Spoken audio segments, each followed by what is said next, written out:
देखिए, भारत का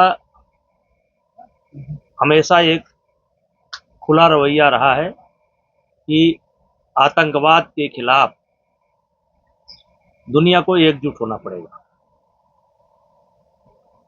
और कहीं न कहीं लगभग हर बड़े देश इससे पीड़ित चल रहे हैं।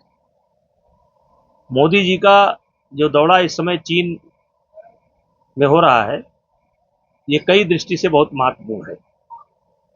जिस तरीके से ट्रंप जैसे वैश्विक आतंकवाद नाम शायद दिया है चीन के राष्ट्रपति ने,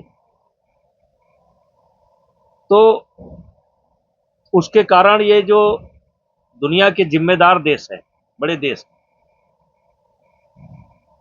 ये सब कहीं ना कहीं प्रभावित हो रहे हैं और इसलिए ये मुलाकात अपने आप में बहुत महत्वपूर्ण है। एक समय होता था जब दुनिया बहुत बड़ी थी, अब ऐसे समय में एक घटना का असर दूसरे देश पर पड़ जाता है और ऐसे में ये मिलना, मोदी जी की कोशिश देश के लिए बहुत अच्छी है और हम लोग इसका स्वागत करते हैं। उनका सीधा सीधा इशारा ट्रंप के ऊपर, उनका सीधा सीधा निशाना ट्रंप के ऊपर है और इसीलिए आप देख रहे हैं कि रसिया, चाइना, भारत खुल करके सामने आए हैं। हो सकता है और देश भी पीछे से आए। पाकिस्तान लगातार दुनिया की नजरों में गिर रहा है। भारत और पाकिस्तान दोनों देश एक साथ बने थे।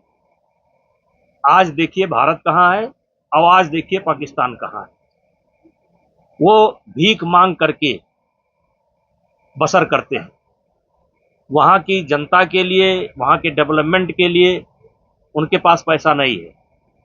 कर्ज लेकर के बम बनाने के लिए वो मशहूर है और आज इसीलिए पाकिस्तान की जनता बेहाल है और दुनिया का कोई भी देश इनका आदर नहीं करता है। देखिए, बड़ी तेजी से घटनाएं हो रही हैं और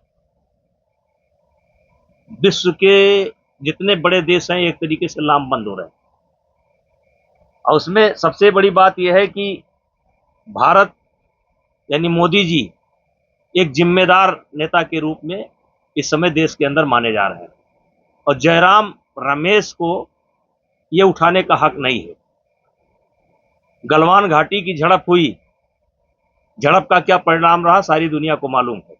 1 इंच भूमि कोई हमारी ना ले पाया और ना ले पाएगा। मोदी जी की या भारत की स्पष्ट नीति है कि इसमें सीमा विवाद की एक अलग प्रक्रिया है। इस मुलाकात से उसका लेना देना नहीं है। सीमा विवाद को लेकर के लगभग 35-34 बैठक अब तक हो चुकी है, लेकिन एक भी इंच भूमि मोदी जी के कार्यकाल में कहीं कब्जा नहीं हुआ है। और जयराम रमेश को याद रखना चाहिए, जिन नेहरू जी की वो बहुत बात करते हैं, उनके नेहरू जी, इंदिरा जी और राजीव जी, तो उनको पता होना चाहिए कि सन 1962 में जब चाइना ने लगभग 40,000 वर्ग किलोमीटर जमीन हमारी कब्जा की, तो उस समय कांग्रेस की सरकार थी। अब मोदी की सरकार है। चाहे गलवान का झड़प हो, चाहे जो हो, सीमा से 1 इंच भूमि कहीं खसकने वाली नहीं है। जयराम रमेश को अपने गिरेबान में देखना चाहिए। देखिए, अमित शाह का नाम इतिहास में दर्ज होगा, इतिहास में दर्ज होगा। और जिस तरीके से पूरे देश में आतंकवादियों का सफाया हो रहा है और जिस तरीके से अभियान चलाए जा रहे हैं, जब से हमारा देश आजाद हुआ ऐसा अभियान कभी चला नहीं था। अमित शाह वो नेता हैं जो काम ज्यादा करते हैं, बोलते कम हैं। और महुआ मित्रा ने जो बयान दिया है, वो बंगाल की जो जिहादी मानसिकता है जो समय समय पर दिखाई पड़ती है, उनको खुश करने के लिए उन्होंने दिया है। ये वोट के लिए इन्होंने दिया है, लेकिन उससे गृह मंत्रालय का या अमित शाह जी का अभियान रुकने वाला नहीं है।